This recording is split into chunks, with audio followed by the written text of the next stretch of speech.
ಮತ್ತೊಂದು ಉದಾಹರಣೆಯನ್ನ ನೋಡೋಣ. ಭುವನ ತನ್ನ ಮನೆಯಿಂದ ಶಾಲೆಯನ್ನು ತಲುಪಲು 2ನೇ 1 ಕಿಲೋಮೀಟರ್ ಸೈಕಲ್ ಓಡಿಸಬೇಕು. 3ನೇ 1 ಕಿಲೋಮೀಟರ್ ನಂತರ ಆಕೆಯ ಸೈಕಲ್ ಪಂಕ್ಚರ್ ಆದ ಕಾರಣ ಆಕೆ ತನ್ನ ಶಾಲೆಗೆ ನಡೆದುಕೊಂಡು ಹೋಗಬೇಕಾಯಿತು. ಅವಳು ಎಷ್ಟು ಕಿಲೋಮೀಟರ್ ನಡೆಯಬೇಕು? ಸಮಸ್ಯೆಯನ್ನು ವಿದ್ಯಾರ್ಥಿಗಳು ಗುಂಪುಗಳಲ್ಲಿ ಪರಸ್ಪರ ಚರ್ಚಿಸಲಿ. TLMಗಳನ್ನು ಬಳಸಿ ಉದಾಹರಣೆಯಲ್ಲಿ ನೀಡಿದ ಭಿನ್ನರಾಶಿಗಳ ವ್ಯವಕಲನದ ಅರ್ಥವನ್ನು ತೋರಿಸಿ. ನೀವು ಭಿನ್ನರಾಶಿ ಪಟ್ಟಿಗಳು ಅಥವಾ ಆಕಾರಗಳು, ಪೇಪರ್ ಫೋಲ್ಡಿಂಗ್ ಅಥವಾ ಯಾವುದೇ ಇತರ ಸಂಬಂಧಿತ TLMಗಳನ್ನು ಆಯ್ಕೆ ಮಾಡಬಹುದು. ಈಗ ನಾವು ಭಿನ್ನರಾಶಿಗಳ ಆಕಾರಗಳನ್ನು ಬಳಸಿಕೊಂಡು ಈ ಪ್ರಶ್ನೆಗೆ ಉತ್ತರವನ್ನು ಕಂಡುಹಿಡಿಯಲು ಪ್ರಯತ್ನಿಸೋಣ. ಅವಳು ಶಾಲೆಗೆ ಹೋಗಲು 2ನೇ 1 ಕಿಲೋಮೀಟರ್ ಸೈಕಲನ್ನು ಅವಳು ತುಳಿಬೇಕಾಗುತ್ತೆ. ಅಂದರೆ ಪೂರ್ಣವನ್ನು 2 ಸಮಭಾಗಗಳಾಗಿ ಮಾಡಿ ಅದರಲ್ಲಿ 1 ಭಾಗವನ್ನು ಆಯ್ಕೆ ಮಾಡಿದ್ದೀವಿ. ಇದು 2ನೇ 1. 3ನೇ 1 ಕಿಲೋಮೀಟರ್ ಹೋದ ನಂತರ ಸೈಕಲ್ ಪಂಚರ್ ಆಗಿದೆ. ಅಂದರೆ ಪೂರ್ಣದಲ್ಲಿ 3 ಸಮಭಾಗಗಳನ್ನಾಗಿ ಮಾಡಿ ಅದರಲ್ಲಿ 1 ಸಮಭಾಗವನ್ನು ಆಯ್ಕೆ ಮಾಡಬೇಕು. ಸೊ ಅವಳು ಉಳಿದದ್ದು ನಡೆಕೊಂಡು ಹೋಗಿದ್ದಾಳೆ.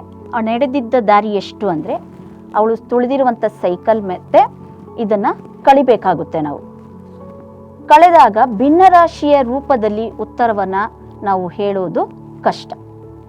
ಆದ್ದರಿಂದ ಹೋಲಿಕೆ ಪಟ್ಟಿಗಳನ್ನು ಬಳಸಿಕೊಂಡು ನಾವು ಈ ಒಂದು ಭಿನ್ನರಾಶಿಗಳ ವ್ಯವಕಲನವನ್ನು ಮಾಡೋಣ.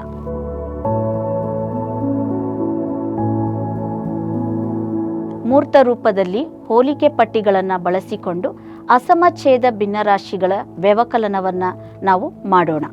ಉದಾಹರಣೆ 2ನೇ 1 ಮೈನಸ್ 3ನೇ 1.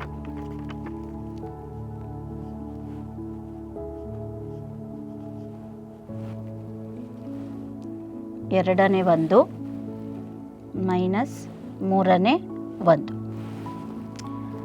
ಸೊ ಭಿನ್ನರಾಶಿಗಳ ವ್ಯವಕಲನ ಮಾಡುವಾಗ ಛೇದಗಳನ್ನು ಗಮನಿಸಿ. ಛೇದಗಳು ವಿಭಿನ್ನವಾಗಿವೆ. ಸೊ ವಿಭಿನ್ನವಾಗಿರುವ ಛೇದಗಳನ್ನು ಮೊದಲು ಛೇದಗಳನ್ನು ಸಮ ಮಾಡ್ಕೋಬೇಕಾಗುತ್ತೆ. ಹೇಗೆಂದರೆ ಈ ಭಿನ್ನರಾಶಿಗಳ ಸಮಾನ ಭಿನ್ನರಾಶಿಗಳನ್ನು ಕಂಡುಹಿಡಿಯುವ ಮೂಲಕ. ಸೊ ನಾವು ನಮ್ಮ ಅನುಕೂಲಕ್ಕಾಗಿ ಈ ರೀತಿ ಇಟ್ಕೊಳ್ಳೋಣ. ಛೇದಗಳನ್ನು ಹೋಲಿಸಿ ಸಮ ಇಲ್ಲ. ಇಲ್ಲಿ ಛೇದ ಕಡಿಮೆ ಇರೋದ್ರಿಂದ ಇದರ ಸಮಾನ ಭಿನ್ನರಾಶಿಯನ್ನು ಮೊದಲು ಕಂಡುಹಿಡಿಯಿರಿ. ಮತ್ತೆ ಛೇದಗಳನ್ನು ಹೋಲಿಸಿ ಛೇದಗಳು ಸಮ ಇಲ್ಲ. ಸೊ ಇಲ್ಲಿ ಛೇದ ಕಡಿಮೆ ಇರೋದ್ರಿಂದ 3ನೇ 1ರ ಸಮಾನ ಭಿನ್ನರಾಶಿಯನ್ನು ಕಂಡುಹಿಡಿಯಿರಿ.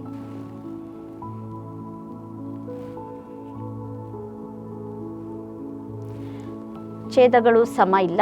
ಆದ್ದರಿಂದ ಮತ್ತೆ 2ನೇ 1ರ ಮತ್ತೊಂದು ಸಮಾನ ಭಿನ್ನರಾಶಿಯನ್ನು ಕಂಡುಹಿಡಿಯೋಣ.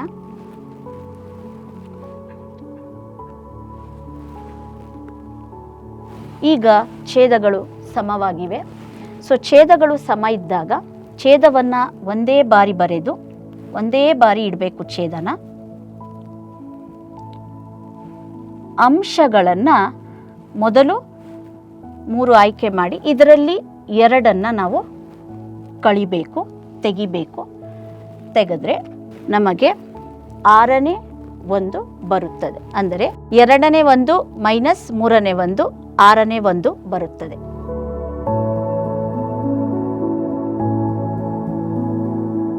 ಉದಾಹರಣೆಯಲ್ಲಿ ನೀಡಿರುವಂತಹ ಭಿನ್ನರಾಶಿಗಳ ವ್ಯವಕಲನವನ್ನು ಚೌಕಳಿ ಕಾಗದದ ಮೇಲೆ ನಾವು ಈ ರೀತಿ ಪ್ರತಿನಿಧಿಸಬಹುದು. 2ನೇ 1 ಮೈನಸ್ 3ನೇ 1.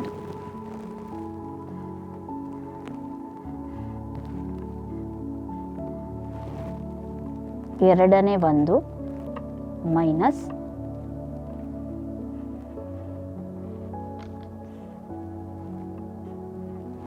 3ನೇ 1. ಇಲ್ಲಿ ಛೇದಗಳು ಭಿನ್ನವಾಗಿವೆ. ಸೊ ಇವುಗಳನ್ನು ಕಳಿಬೇಕಂತ ಅಂದರೆ ಛೇದಗಳನ್ನು ಸಮಗೊಳಿಸಬೇಕು. ಛೇದಗಳನ್ನು ಸಮಗೊಳಿಸಲು ಅವುಗಳ ಸಮಾನ ಭಿನ್ನರಾಶಿಗಳನ್ನು ನಾವು ಕಂಡುಹಿಡಿಬೇಕು. ಹೋಲಿಕೆ ಪಟ್ಟಿಗಳನ್ನು ಬಳಸಿದಾಗ 2ನೇ 1ಅನ್ನು 3 ಬಾರಿ ಇಟ್ಟಿದ್ವಿ. ಆದ್ದರಿಂದ 2ನೇ 1ರ ಸಮಾನ ಭಿನ್ನರಾಶಿಗಳನ್ನು ನಾವು ಬರಿತಾ ಇದ್ದೀವಿ 3 ಬಾರಿ. 2ನೇ 1 1 ಬಾರಿ, 2ನೇ 1 2 ಬಾರಿ, ಎರಡನೇ ಒಂದು 3 ಬಾರಿ. ಸೊ ಅದರಿಂದ ಇದು 6ನೇ 3 ಆಗಿದೆ. ನಂತರ 3ನೇ ಒಂದನ್ನು 2 ಬಾರಿ, 3ನೇ ಒಂದನ್ನು 2 ಬಾರಿ, 1 ಬಾರಿ, 3ನೇ ಒಂದು 2 ಬಾರಿ. ಛೇದ ಸಮ ಆಗಿದೆ. ಸೊ ಇದು 6ನೇ 2. ಸೊ ಛೇದಗಳು ಸಮ ಇರೋದ್ರಿಂದ ಛೇದವನ್ನು ಒಂದೇ ಬಾರಿ ಪರಿಗಣಿಸಬೇಕು.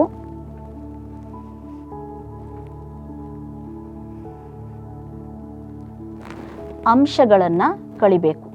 3ರಲ್ಲಿ 2 ಅಂಶ, 3 ಭಾಗಗಳಲ್ಲಿ 2 ಅಂಶಗಳನ್ನು ನಾವು ತೆಗೆದರೆ 1 ಭಾಗ ಉಳಿಯುತ್ತದೆ. ಸೊ 6ನೇ 1, 2ನೇ ಒಂದು ಮೈನಸ್ 3ನೇ ಒಂದು ಸಮ 6ನೇ 1.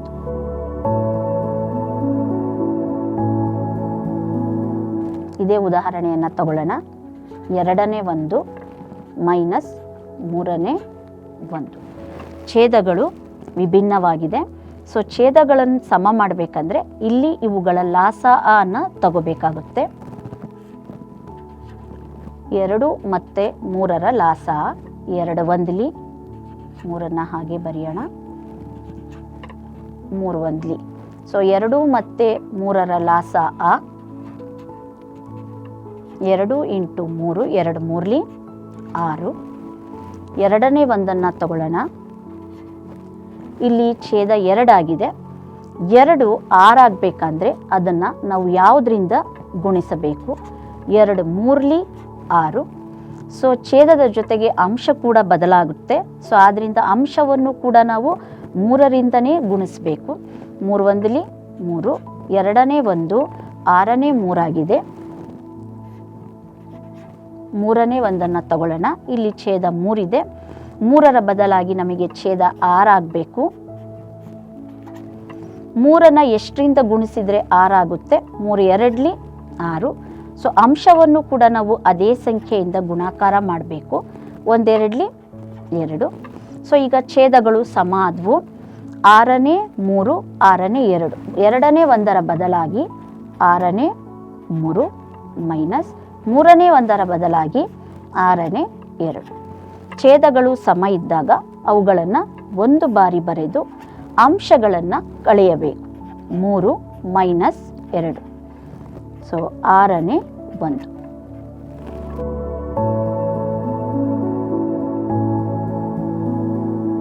ಭಿನ್ನರಾಶಿಗಳ ವ್ಯವಕಲನದ ಪರಿಕಲ್ಪನೆಯನ್ನು ಅನ್ವಯಿಸಲು ವಿದ್ಯಾರ್ಥಿಗಳಿಗೆ ವಾಕ್ಯ ರೂಪದ ಸಮಸ್ಯೆಗಳನ್ನು ನೀಡಬಹುದು. ಉದಾಹರಣೆಗೆ, ಸೋಮವಾರ ಅಹಾನ್ ತನ್ನ ಕುಟುಂಬಕ್ಕಾಗಿ 2/4 ಕಪ್ ಅಕ್ಕಿಯನ್ನು ಬಳಸಿದನು.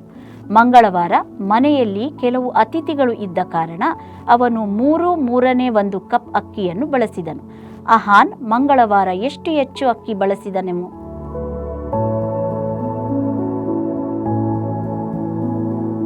ವಿದ್ಯಾರ್ಥಿಗಳು ಪಠ್ಯಪುಸ್ತಕದ ಸಮಸ್ಯೆಗಳನ್ನು ಸ್ವತಂತ್ರವಾಗಿ ಪರಿಹರಿಸಲು ಅವರಿಗೆ ಅವಕಾಶ ಮಾಡಿಕೊಡಿ ಮತ್ತು ಈ ಪರಿಕಲ್ಪನೆಗೆ ಸಂಬಂಧಿಸಿದಂತಹ ಬಿಲ್ಡಿಂಗ್ ಬ್ಲಾಕ್ ಆಟಗಳನ್ನು ಆಡಿಸಿ.